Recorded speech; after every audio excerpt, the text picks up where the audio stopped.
Assalamualaikum warahmatullahi wabarakatuh. Alhamdulillahi rabbil alamin. Wassalatu wassalamu ala rasulillahil karim Sayyidina Muhammadin wa ala alihi wa sahbihi wa dhurriyyatihi wa ummatihi ila yaumiddin. Wa ba'du. Kita akan coba lanjutkan bahasan kita dengan meraih satu momentum kemuliaan yang hanya hadir di satu malam di bulan Ramadan.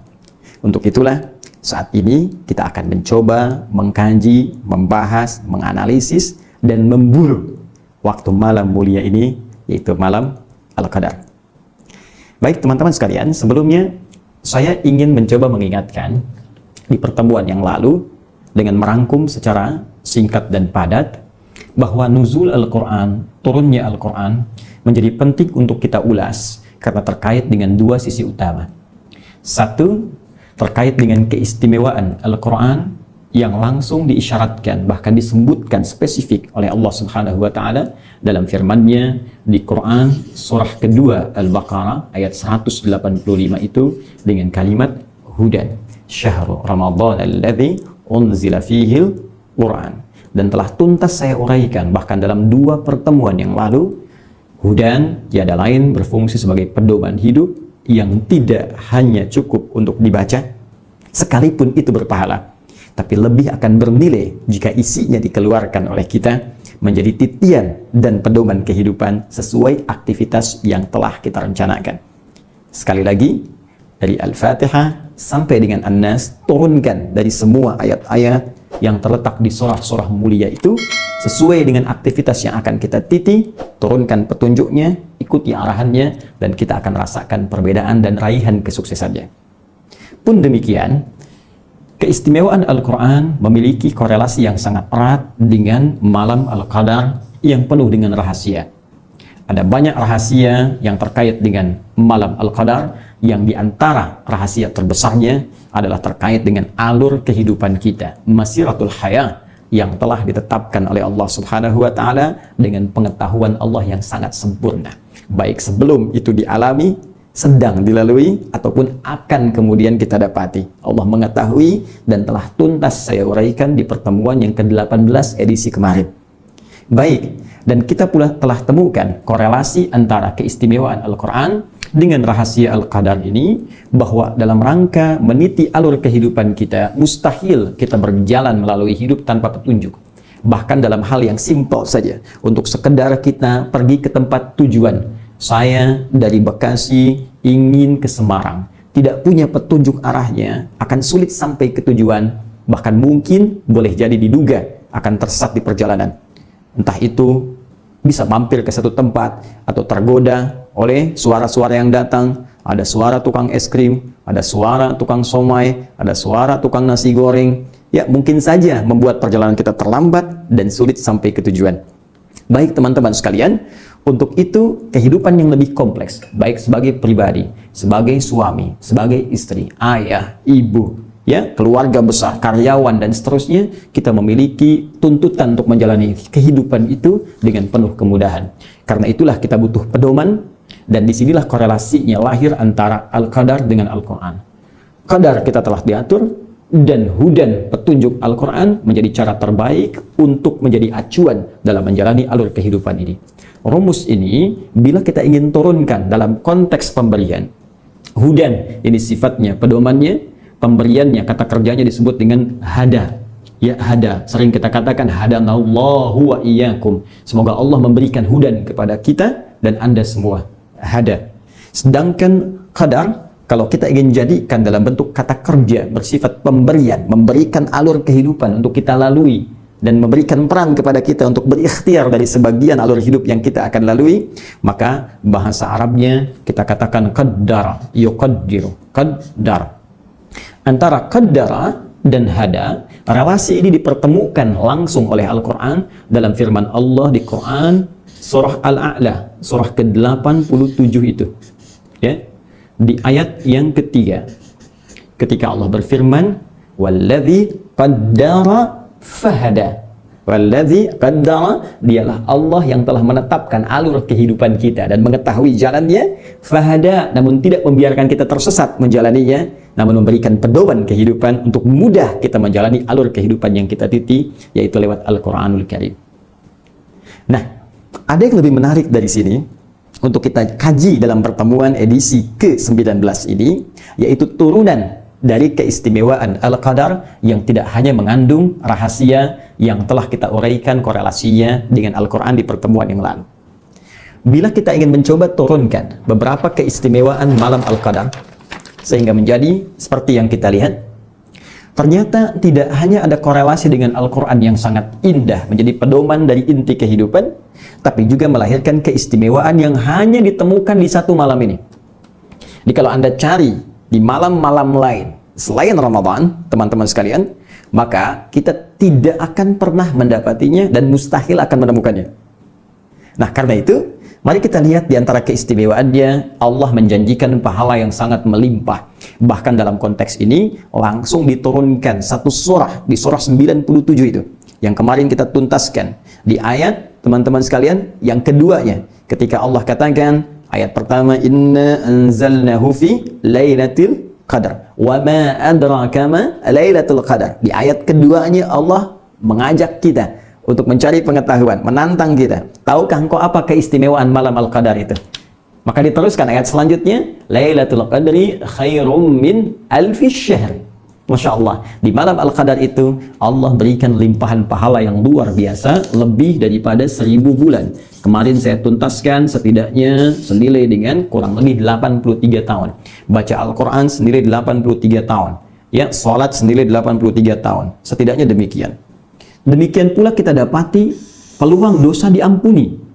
Bahkan jelas dalam lisan Nabi SAW ketika Nabi mengajarkan kepada kita dalam hadis sahih riwayat Al-Bukhari dan Al-Imam Muslim, man yaqum, riwayat lain, man qama lailatul qadri imanan wa ihtisaban ghufira lahu ma taqaddama min dhanbi.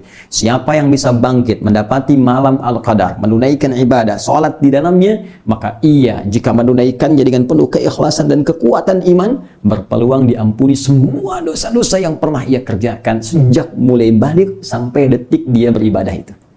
Allahu Akbar. Malam Al-Qadar.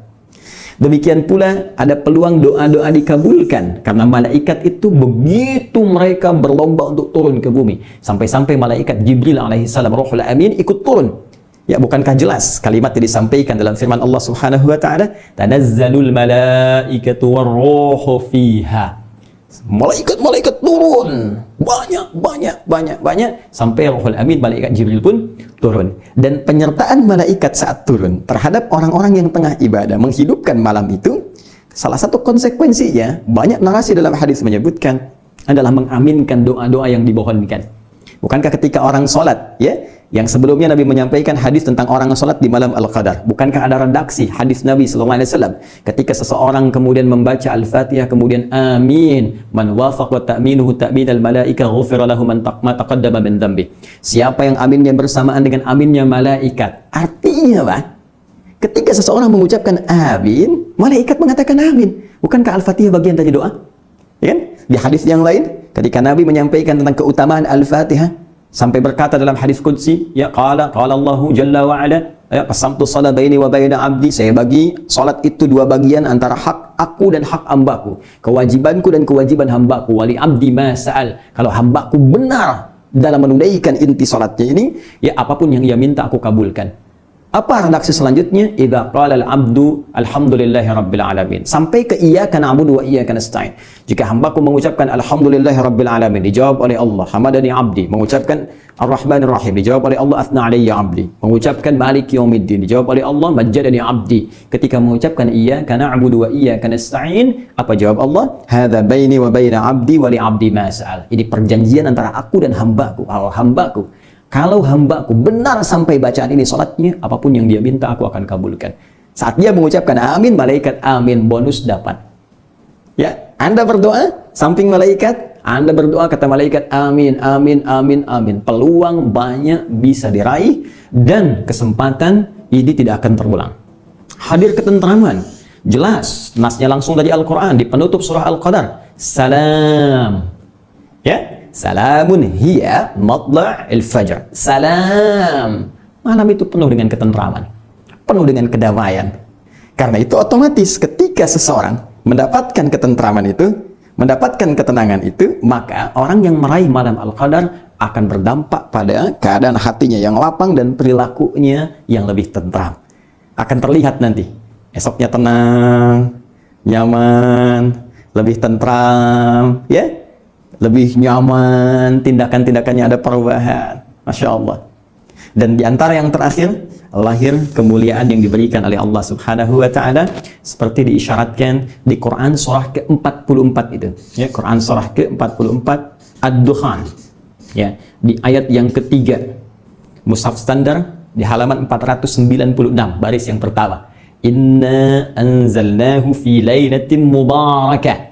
Ya, sungguh kami telah turunkan Al-Quran itu di malam yang penuh keberkahan, malam yang penuh kemuliaan. Jadi orang yang mendapati malam itu, dia mendapatkan keberkahan, kemuliaan, dan limpahan kebaikan dari Allah Subhanahu wa Ta'ala. Malam Al-Qadar hanya di waktu ini, tak berulang di waktu-waktu lainnya. Karena itulah kemudian menjadi penting malam ini untuk kita buru, sehingga kita tuangkan dalam tema materi kita saat ini, memburu malam Al-Qadar. Baik, jika kita ingin katakan, ya Allah, saya ingin meraihnya, ya Rasulullah, saya ingin memburunya, maka kapan itu terjadi? Kemudian bagaimana saya menyikapinya? Amal apa yang harus saya lakukan? Jika doa dikabulkan, apa yang harus saya minta? Dari tiga persoalan ini, dari tiga pertanyaan ini, kita turunkan menjadi inti bahasan kita dalam 3 poin utama. Kapan waktunya malam Al-Qadar? Amal apa yang mesti kita kerjakan jika bersamaan kita dapat di malam itu? Dan doa apa yang paling utama yang harus kita mohonkan jikalau kita dengan izin Allah mendapati momentum yang dimaksudkan? Baik, secara cepat mohon izin saya bukakan untuk slide selanjutnya di flip chart ya. Kita bisa simak bersama. Bismillah. Kita mulai dengan bagian pertama. Waktu Lailatul Qadar. Memburu waktu malam Al-Qadar. Kapan itu terjadi? Karena malam ini, momentum mulia ini, diisyaratkan oleh Al-Quran hanya bersumber dari keterangan Allah Subhanahu wa Ta'ala lewat firman-Nya, Inna anzalnahu fi lailatul qadar. Sungguh kami telah turunkan Al-Quran itu dengan segala keagungan kami dan segala kemuliaan Al-Quran di malam Al-Qadar. Karena sumbernya disampaikan oleh Allah, maka kita harus mencoba mencari keterangan yang bersumber dari firman Allah, yaitu Al-Quranul Karim. Baik, di sini kita pentingnya melihat dalam narasi Al-Quran seperti apa isyarat malam Al-Qadar itu terkait dengan turunnya Al-Quran diinformasikan kepada kita. Setelah itu, kita lihat bagaimana penjelas, penafsir Al-Quran yang langsung ditunjuk oleh Allah Subhanahu wa Ta'ala, yaitu Nabi Muhammad SAW dalam hadis-hadis beliau menerangkan kepada kita tentang isyarat Al-Quran terkait waktu dimaksud. Mari kita cepat untuk melihat narasi Al-Quran terkait dengan turunnya Al-Quran. Teman-teman sekalian, malam Al-Qadar dikaitkan erat oleh Allah Subhanahu wa Ta'ala dengan peristiwa turunnya Al-Quran. Ketika Al-Quran diturunkan bersamaan dengan malam Al-Qadar. Sedangkan redaksi turunnya Al-Quran itu setidaknya diungkapkan oleh Al-Quran dengan 2 diksi utama. Satu, menggunakan kata anzala, ini. Yang kedua, menggunakan kata nazzala, yang ini. Dalam rumus bahasa Arab secara cepat, jika kita menggunakan versi yang pertama, anzala, yunzilu, maka ini menunjukkan sebuah peristiwa yang berlangsung sekaligus, keseluruhan, tanpa ada tahapan. Sebaliknya, jika kita gunakan kalimat nazzala, yunazzilu, menggunakan tasydid, maka ini menunjuk proses yang bertahap, munajjaman, tadarrujan, ya. Baik, sebuah proses jika dikaitkan dengan turunnya Al-Quran, bila kita gunakan redaksi yang pertama, ini menunjuk Quran, isyaratnya diturunkan secara sekaligus, secara langsung. Jika kita menunjuk pada redaksi yang kedua, nazzala, maka ini menunjuk turunnya Al-Quran secara bertahap, berproses. Dan ulama sepakat, bahwa tahapan penurunan Al-Quran yang berlangsung secara berproses itulah tahapan yang diturunkan kepada Nabi Muhammad SAW. Sejak mulai periode Iqra berlangsung di Gua Hira itu, ya, pada tanggal 21 Ramadan. Ya, Syekh Safiyur Rahman Al-Mubarakfuri, ya, dalam kitabnya Ar-Rahiqul Makhtum menghimpun dengan sangat indah keterangan ini. Kata beliau, proses terjadinya turun wahyu kepada Nabi Muhammad SAW secara bertahap diawali dalam usia beliau 40 tahun, ya, kemudian 6 bulan, kemudian 12 hari. Ini dalam perhitungan Hijriyah. Nah, ini menarik sekali karena nanti di hadis riwayat Muslim, ya, nomor hadis 2263 disebutkan bahwa Nabi SAW mengalami pendahuluan untuk proses penerimaan wahyu pertama melalui mimpi yang benar, ya, ar-ru'ya as-sadiqah, ar-ru'ya as-salihah, mimpi yang nyata, yang benar, yang dibimbing oleh Allah Subhanahu wa Ta'ala. Bahkan itu berupa dari tanda kenabian. Ya, ar-ru'ya as-sadiqah juz'un min 46 juz'an minan nubuwah. Ya, di hadis Muslim nomor hadis 2263 disebutkan langsung oleh Nabi SAW, mimpi yang benar itu bagi para nabi adalah satu di antara 46 tanda kenabian. Ya, karena itu Nabi Yusuf kan pernah bermimpi, ya kan? Nabi Ibrahim bermimpi menyembelih putranya Ismail alaihissalam. Nabi Yusuf melihat, ya kan, matahari, bulan, dan 11 bintang sujud hormat di hadapannya. Bermula dari mimpi, tanda kenabian. Demikian karena itu bagian dari tanda kenabian, maka Nabi Muhammad pun SAW penghulu para nabi, pemimpin para rasul mengalami itu pula. Dan itu berlangsung selama 6 bulan. Masya Allah. Jadi tepat sekali, 6 bulan itu diawali pendahuluan, kemudian dalam usia 40 tahun setelah periode ini, beliau menerima wahyu pertama. Dalam perhitungan kalender Masehi, usianya 39 tahun, 3 bulan, 20 hari. Jadi kalau ada referensi sejarah menyebutkan beliau menerima wahyu dalam usia 40 tahun, itu yang dimaksud pendekatan Hijriyah. Karena ini memang patokan dalam kalender Islam, dalam perhitungan dan penempatan peristiwa-peristiwa tertentu termasuk pelaksanaan ibadah. Apa hikmahnya menggunakan Hijriyah dalam pelaksanaan ibadah? Sehingga terasa kenikmatan dalam ibadah itu dan kemudahan dalam pelaksanaannya. Anda bayangkan kalau sedang puasa sekarang, menggunakan penanggalan kalender matahari, maka Allahu Akbar bisa dipastikan yang kena musim panas puasanya akan musim panas terus sepanjang tahun. Yang musim dingin akan dingin terus sepanjang tahun. Tapi ketika menggunakan Hijriyah, bukankah akan berputar? Sekarang mungkin ya, musim panas, sekarang mungkin musim panas, nanti musim dingin, nanti musim semi, nanti musim gugur, dan seterusnya. Tapi kita tidak bicara tentang itu. Kita akan fokus bahwa narasi yang menggunakan diksi nazzala dalam konteks penurunan Al-Quran itu diturunkan kepada Rasulullah SAW secara bertahap. Sejak mulai usia 40 tahun, 6 bulan 12 hari, kurang lebih selama 23 tahun. 13 tahun selama di Mekah itu, dan 10 tahun selama di Al-Madinah Al-Munawwarah. Redaksi ini kita temukan misal di Quran surah ketiga Ali Imran di ayat yang ketiga, ya, di halaman 50 di mushaf sebelah kiri baris pertama. Allah langsung mengatakan nazzala 'alaikal kitaba bil haqq. Nazzala 'alaikal kitaba bil haqq. Ya, Allah telah menurunkan kepada Muhammad SAW Al-Quran secara berproses, bertahap, dengan cara yang benar, ya kan? Dengan sumber yang nyata, dengan hukum-hukum yang benar. Baik, apa hikmah diturunkan secara bertahap itu kepada Nabi? Dijawab di Quran surah ke-25 Al-Furqan ayat 32. Ya, kadzalika linutsabbita bihi fuadak warattalnahu tartila. Demikian supaya kami memantapkan ayat yang diturunkan itu menghunjam pada jiwamu. Ya, bayangkan kalau diturunkan sekaligus. Kan nggak semua terasa. Ya, demikian Anda lah kalau saya sampaikan ceramah ini dalam tempo misalnya 10 jam tanpa henti. Berapa yang masuk ke jiwa kita? Tapi kalau saya sampaikan kultum, ya, walaupun kuliah terserah antum, bisa edisi pertama 15 menit, kedua 20 menit, tapi karena parsial sifatnya, kan terasanya beda. Dapat ilmu hari ini, menghunjam ke hati, kita amalkan. Besok ilmu baru lagi, menghunjam ke jiwa, kita amalkan. Kan berproses itu lebih nyaman. Baik ya? Nah, jadi ini bagian pertama. Adapun narasi yang kedua, proses turunnya Al-Quran diungkapkan pula dengan menggunakan diksi anzala. baik bentuk aktif anzala ataupun pasif unzila. Dan ini yang paling menarik, yang terkait erat dengan proses turunnya Al-Quran yang dikaitkan dengan malam Al-Qadar. Karena redaksinya lebih banyak menggunakan yang ini, turunan anzala, baik pasif ataupun aktif.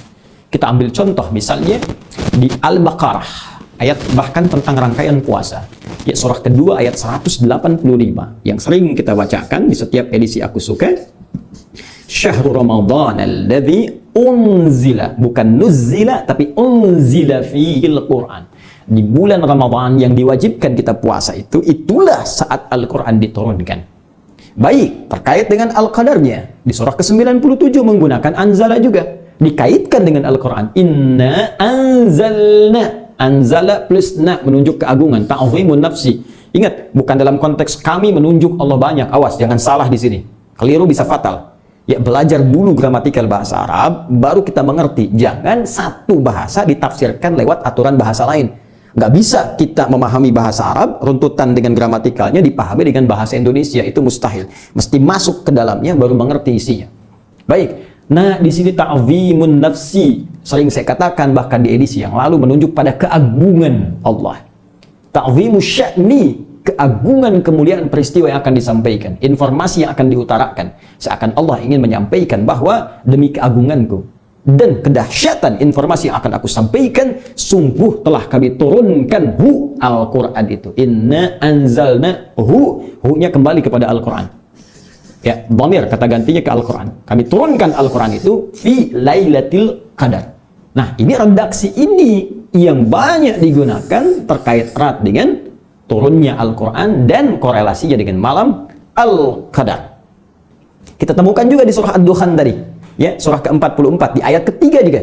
Ya, Allah katakan inna anzalnahu fi lailatin mubarakah inna kunna munzirin. Ya, Masya Allah, kami turunkan itu di malam penuh kemuliaan, yaitu malam Al-Qadar, dan kami ingatkan pada kalian, inna kunna munzirin. Ya, kami memberi peringatan pada kalian semua, kami ingatkan. Ya, ada sesuatu yang penting sampai Allah ingatkan kita semua tentang peran Al-Quran dalam kehidupan, tentang keistimewaan malam Al-Qadar. Baik, karena redaksi anzala menunjuk proses Quran turun sekaligus, maka apa yang dimaksud di sini? Disinilah pentingnya kita merujuk pendapat para ulama yang disebut oleh Nabi sebagai pewaris para nabi. Di hadis riwayat Ibnu Majah nomor hadis 223, rawinya cari sahabat Abu Darda radhiyallahu taala anhu. Hadisnya cukup panjang, dimulai dengan man salaka tariqan yaltamisu fihi ilma sahala lahu tariqan ilal jannah sampai ke kalimat wa innal ulama'a warathatul anbiya. Dan sungguh para ulama itu pewarisnya para nabi. Wa innal anbiya lam yurithu dirhaman wala dinaran walakinnahum awrathul ilma atau warathul ilma. Dan para nabi tidak pernah mewariskan dirham dan dinar, tapi mewariskan pengetahuan. Karena itu penting kita melacak pengetahuan dari para ulama yang bahkan sanadnya tersambung pada Rasulullah SAW. Saking dahsyatnya dan pentingnya ini, Imam Muslim sampai membuat satu bab khusus di hadis Muslim jilid pertamanya di halaman 119 itu tentang babul isnad minad din. Pentingnya sanad, urutan-urutan informasi, transmisi pengetahuan sampai ke Nabi yang disampaikan ulama kita. Pentingnya itu semua dalam memahami tuntunan-tuntunan dalam agama syariat Islam kita. Maka teman-teman sekalian, para ulama menyampaikan redaksi ini anzala yang menunjukkan turunnya sekaligus, bukan menunjuk pada peristiwa saat diturunkannya Al-Quran secara bertahap pada Nabi Muhammad. Walaupun itu diketahui tanggal 21 Ramadan, tadi yang saya utarakan. Ya, 21 Ramadan di hari Senin. Ya, jadi ini turun hari Senin, peristiwanya 21 Ramadan. Sedangkan yang ini yang dimaksudkan turunnya Al-Quran dari Lauh Mahfuz, tingkat tertinggi ke Baitul Izzah, sama'id dunya, ke langit dunia. Jadi belum turun ke bumi. Ya, jadi turun ke langit yang langsung langit itu berbatasan dengan dunia. Belum turun, ya, belum sampai ke buminya. Kalau kita urutkan nanti keterangan-keterangan dalam Al-Quran dan hadis, ada berlapis-lapis ke langit yang menuju sampai ke arsy yang paling tinggi. Wallahu a'lam seperti apa, tapi nanti saat kita berpulang, saat meninggal dunia, itu akan tampak kita saat kembali pada Allah Subhanahu wa Ta'ala. Kalau Anda ingin belajar lebih jauh dan waktu kita nanti masih panjang, dalam kesempatan yang lain kita akan belajar tentang peristiwa Isra dan Mi'raj Nabi Sallallahu Alaihi Wasallam. Bagaimana di langit pertama bertemu dengan Nabi Adam alaihissalam, langit kedua, langit ketiga, sampai di langit ketujuh, kemudian menerima perintah dari Allah Subhanahu wa Ta'ala. Jadi dari Lauh Mahfud sampai ke Baitul Izzah. Ya, di surah Al-Buruj dalil tentang Lauh Mahfud. Fi Lauhim Mahfud, diturunkan ke dalam Baitul Izzah. Ini untuk diumumkan saking dahsyatnya Al-Quran, pentingnya Al-Quran, diumumkan bukan hanya kepada penduduk bumi, Allah umumkan kepada seluruh penghuni langit. Ini maksud hikmahnya. Dari tahap tertinggi diturunkan. Malaikat yang ada memikul arsy tahu. Malaikat di langit yang ke-6 tahu. Langit ke-5 tahu. Sampai ke sama dunia. Semua yang bertugas diumumkan oleh Allah. Al-Quran akan turun sebagai alur kehidupan manusia. Sekaligus menunjukkan pengetahuan Allah Subhanahu wa Ta'ala pada peristiwa yang belum terjadi. Nanti ada yang akan bertanya tentang hukum khamar. Yas'alunaka 'anil khamri. Kejadiannya kan baru nanti di zaman syariat. Ya kan? Saat disampaikan pada Nabi. Tapi Allah yang memberikan pengetahuan kepada seluruh malaikat bahwa Allah Maha mengetahui tentang semua peristiwa. Ini alur kehidupan manusia. Bagaimana nanti manusia berproses? Ini petunjuk-petunjuknya. Ini saking dahsyatnya Al-Quran. Jangankan ahlu bumi. Kata Allah, semua ahlu sama, ahlu langit mesti mengetahuinya. Jadi sebelum disampaikan pada Nabi Muhammad, disampaikan dulu pada seluruh penghuni langit sekaligus menunjukkan status tingginya Rasulullah SAW. Jadi Anda bayangkan, penghuni langit menghormati Nabi Muhammad SAW. Kenapa anak bumi yang wafat di telan tanah lantas tega mencela beliau? Bahkan seorang non-muslim pun menempatkan beliau dalam urutan pertama manusia paling berpengaruh, yang penuh dengan kelembutan, yang sangat perhatian. Tiba-tiba ada orang entah datang dari mana menyoal beliau, yang orang ini pun belum tentu jelas segala kebaikannya. Baik, kembalikan ke sini teman-teman sekalian. Jadi ini, jika disebutkan proses ini berlangsung secara sekaligus, maka yang dimaksudkan adalah turunnya Al-Quran dari Lauh Mahfud ke Baitul Izzah. Sekarang kapan waktunya? Cari lagi di Al-Quran, karena sumbernya di sini kan. Baik, peristiwa ini kita akan bisa lihat waktunya jika kita keluarkan kata ini pula, anzala. Cari kembali. Kita temukan di antara yang paling spesifik, dan ini pendapat sementara ulama pula, ada di Quran surah ke-8, Al-Anfal. Kalau kita temukan di ayat ke-41, paling kiri, sebelah atas, di pertengahan. Di halaman 182, baris yang ketiga. Allah berfirman, وَمَا أَنزَلْنَا عَلَى أَبْدِنَا يَوْمَ الْفُرْقَانِ يَوْمَ الْتَقَى الْجَمْعَانِ. Allahu Akbar. وَمَا أَنزَلْنَا, dan terhadap apa yang telah kami turunkan, anzala secara sekaligus. Yaumal furqani, pada hari pembeda. Yaumal taqal jama'ani, apa yang berbeda itu ketika bertemu dua pasukan yang beda. Satu pasukan iman dikomandoi Nabi Muhammad SAW, satu pasukan ingkar dikomandoi Abu Jahal. Kapan bertemu Nabi Muhammad dan Abu Jahal dalam peperangan yang dahsyat itu? Perang Badar. Kapan terjadinya? Hari Jumat 17 Ramadan. Allahu Akbar. 17 Ramadan. La haula wala quwwata illa billahil aliyil azim. Jumat. Jadi kalau kita ingin batasi peristiwa diturunkannya Al-Quran secara sekaligus dari Lauh Mahfuz ke langit dunia, Baitul Izzah, terjadinya di hari yang paling mulia, yaitu Jumat. Karena Al-Quran yang mulia, harinya mesti mulia. Di bulan yang mulia, yaitu Ramadan. Baik, di waktu yang mulia sehingga ditampakkan kemuliaannya. Tandanya apa? Bertemu dua pasukan 17 Ramadan. Allahu Akbar. Ya, di tanggal 17 di bulan Ramadan, di hari Jumat.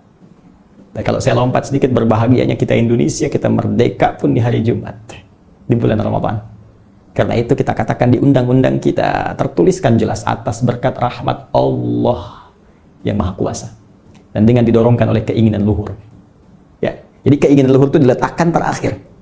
Jadi semua orang pengen punya keinginan luhur untuk merdeka, tapi rahmat Allah belum turun. Ya, berkat Allah belum turun. Begitu berkah diturunkan, rahmat turun, Ramadan dapat proklamasi. Jakarta, kapan dibebaskan oleh Fatahillah? Ya, Fathullah atau Fatahillah atau Faletehan. Membebaskannya di bulan apa? Ramadan. 22 Ramadan, teman-teman. Hari Jumat nanti. Ya, baik. Untuk Ramadan tahun ini Jumat bertepatan. Ya, 22 Ramadan. Bertepatan dengan 22 Juni itu, 1527. Ya, Nah, ini sekedar pengetahuan saja. Saya ingin menunjukkan bahwa ketika Allah memberikan kemuliaan-kemuliaan seringkali bertepatan dengan Ramadan. Al-Quran itu mulia yang paling utama. Turunnya Ramadan, bulan Ramadan, harinya Jumat bersamaan dengan momentum Perang Badar.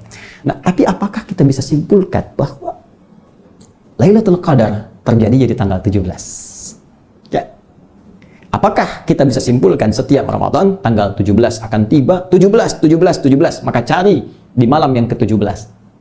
Ternyata teman-teman, pemahamannya tidak sesederhana itu.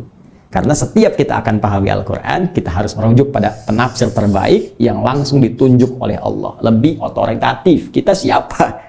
Ini Nabi, langsung ditunjuk Allah. Ini Rasulullah, manusia terbaik. Maka kita lihat bagaimana Nabi SAW memberikan penjelasannya. Lacak dalam kitab-kitab hadis. Di Al-Bukhari, nomor hadis 2020. Tersebut juga di hadis Muslim, nomor hadis 1169. Dan ini saya sudah cek. Ya, cek langsung redaksi hadisnya, dilihat penomorannya, juga rawinya dari Sayyidah Aisyah radhiyallahu taala anha, ibunda kita semua, Ummul Mukminin. Ya, apa redaksi nabinya? Taharru Lailatul Qadri fil ashril awakhir, bima ma'na. Berburulah kalian. Oh, makanya kita bikin judul berburu, mengambil sunnah Nabi. Berburulah kalian malam Al-Qadar itu di 10 hari terakhir Ramadan. 10 hari terakhir. Itu 17 belum masuk nih. Ya. Nabi minta 10 terakhir. Ya, kalau malam kan berarti malam 21, 22, 23 sampai malam 30. Kalau jatuhnya 29 berarti malam 20 sampai malam 29. Nah, ini 17. Nah, ya, gimana Ustadz? Ini kata Quran di syarat 17. Yang ini kata Nabi di 10 hari terakhir. Bahkan yang menarik, lihat lagi di sini teman-teman sekalian. Di hadis Al-Bukhari, nomor hadis 2017. Kemudian juga riwayat dari Sayyidah Aisyah. Cari di malam-malam ganjil. Ya, watri bahasa hadisnya. Cari di yang ganjil-ganjilnya. 21, 23, 25, 27, 29. Baik, ada lagi hadis dari riwayat Ibnu Umar, Abdullah Ibnu Umar radhiyallahu taala anhuma. Di hadis Muslim ditemukannya, nomor hadis 1165. Spesifik cari di 7 terakhir yang ganjil. Ya, 7 terakhir yang ganjil berarti ya kalau kita mulai dari 23, ya 25, 27, 29. Ya, kan 7 terakhir kan tadi hitungan 3 kan 23, 24, 25, 26, 27, 28, 29. Kalau kita lihatnya nanti 30 berarti dari 24 ya. Kalau ambil yang ganjilnya berarti malam 23, 25, 27, 29, spesifik. Nah, di sini ternyata kalau kita kompromikan, kalau di fikih itu ada namanya al-jam'u wa taufiq. Ya, dikompromikan, disatukan untuk melihat kemana arah pemahaman ini. Nah, ini biasa standar. Kadang ada satu peristiwa hadisnya banyak, ingin menunjukkan tentang satu hal yang sangat lengkap. Kalau diambil sebagian nggak ketemu. Kayak Bismillahirrahmanirrahim hadisnya banyak, ada yang menghitung sampai 70.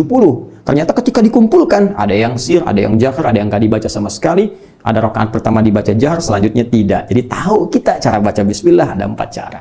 Pun demikian terkait dengan ini teman-teman, disimpulkan bahwa fase pertama kali saat turunnya dari Lauh Mahfuz ke Baitul Izzah pernah terjadi 17 Ramadan. Namun setelah itu dengan kehendak Allah Subhanahu wa taala bisa kemudian di tahun-tahun berikutnya setelah peristiwa pertama ini bisa Allah gantikan. Bisa dipertukarkan, bisa di malam ke-21, bisa di malam ke-23, bisa di malam ke-25. Bahkan dalam riwayat Nabi sallallahu alaihi wasallam pernah aku ditunjukkan waktunya, diberi tandanya, cuma kemudian setelah terbangun dibuat lupa tanggalnya, hanya diberikan tanda-tandanya. Jadi kesimpulannya, ketika Nabi Shallallahu Alaihi Wasallam memberikan gambaran seperti ini, cepat berburu. Bahkan di riwayat lain, kencangkan ikat pinggangmu. Lebih semangat lagi. Ini menunjukkan memang mahal malam Al-Qadar itu. Kalau murah, langsung ditunjukkan. Tapi karena mahal, semua kita diminta berusaha. Coba lihat kompetisi. Kalau hadiahnya mahal kan kompetisinya berat. Kalau cuma power bank, mungkin dia ya kompetisinya ringan gitu. Tapi karena ini hadiahnya ampunan dosa, hadiahnya rahmat, pahala berlipat, dibikin mahal. Nggak ditampakkan oleh Allah, dibuat kita berlomba sekencang mungkin. Dan bukankah perlombaan semakin kuat di lap-lap terakhir? Orang kalau maraton, balap sepeda, balap mobil, balap motor, pasti lap terakhir makin kencang. Karena itulah untuk mensupport kita, ini kadang karena Ramadan jadi aneh. Kenapa jadi aneh? Awal-awal tuh orang makin kencang, penuh tempat ibadah, semangat. Kekinian, pertengahan, akhir. Jadi seperti ilmu. Al-ilmu nurun. Ilmunya berkurang, nurun. Sekarang terjemahan cahaya dulu jadi nurun, berkurang. Ya. Ini semangat nurun untuk dimotivasi. Itu kata Nabi. Coba cari di 10 terakhir. Membuat kita semangat lagi. Dan Nabi kalau sudah menyampaikan petunjuk Allah, wa may yantiqu 'anil hawa in huwa illa wahyun yuha. Kalau Nabi sudah memberikan isyarat, berarti langsung dari Allah infonya. Ditempatkan di akhir supaya kita lebih semangat lagi. Intinya kalau mau dapat, gampang. Ikuti isyarat Nabi secara lebih kuat di 10 hari terakhir nanti. Mulai besok atau mungkin lusa bagi sebagian tempat, kita masuk ini paling gampangnya gini. Paling gampang, setiap malamnya bangun. Kalau nggak mau ketinggalan. Itu aja. Itu paling cepat. Berburu paling cepat malam Al-Qadar, menyontoh Nabi. Apa yang dikerjakan Nabi? Setiap malamnya dihidupkan. Malamnya dihidupkan. Itu paling gampang. Kapan waktunya? Dari mulai ba'da isya sampai menjelang fajar. Seperti yang pernah saya uraikan dalam kesempatan sebelumnya.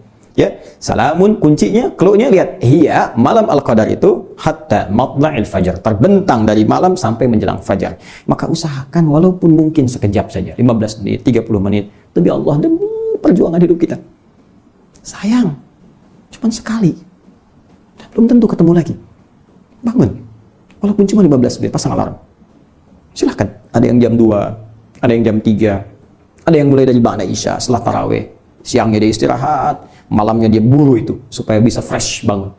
Ada yang mungkin masih bekerja, ya WFH di rumah, siang masih beraktivitas, malam, sebagian malamnya bangun.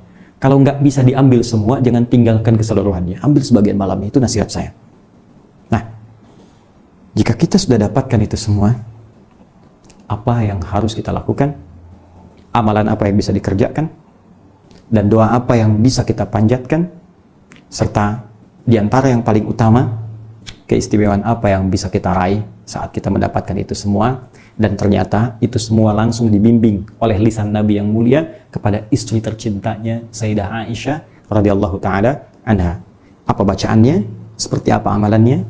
Kita akan lihat insyaallah dalam tayangan Aku Suka pada edisi yang ke-20 sebagai persiapan amalan khusus di 10 hari terakhir malam Ramadan plus bimbingan Rasulullah SAW jika mendapati malam Al-Qadar. Saya kira itu yang bisa saya sampaikan di kesempatan yang baik ini. Jikapun Anda mendapatkan kekurangan dari apa yang saya sampaikan, saya memohon maaf yang sebesar-besarnya, dan Anda bisa melengkapi, dan itu bukti paling otentik bahwa saya masih manusia, karena tidak ada manusia yang sempurna. Tidak perlu diperdebatkan, langsung diluruskan. Jika ada dalam salah nomor, Anda tinggal benarkan nomornya. Jika ada rawi yang keliru, Anda sampaikan pada saya untuk saya meluruskan. Yang penting, referensinya kita temukan. Yang lebih utama, saya mengajarkan, saya berbagi, bukan untuk menjadi amunisi supaya Anda pandai berdebat, terlebih mencela orang lain. Saya mengajar supaya kita bisa menjadi hamba yang lebih baik di hadapan Allah Subhanahu wa Ta'ala, dan berpengetahuan luas dalam bimbingan Al-Quran dan Sunnah Rasulullah SAW. Semoga Allah menerima puasa kita, semoga Allah berkenan menerima seluruh ibadah kita, serta mengampuni dosa-dosa kita. Subhanakallahumma wa bihamdika, asyhadu an la ilaha illa anta, astaghfiruka wa atubu ilaik, wa akhiru da'wana alhamdulillahi rabbil alamin, wal afu minkum, assalamualaikum warahmatullahi wabarakatuh.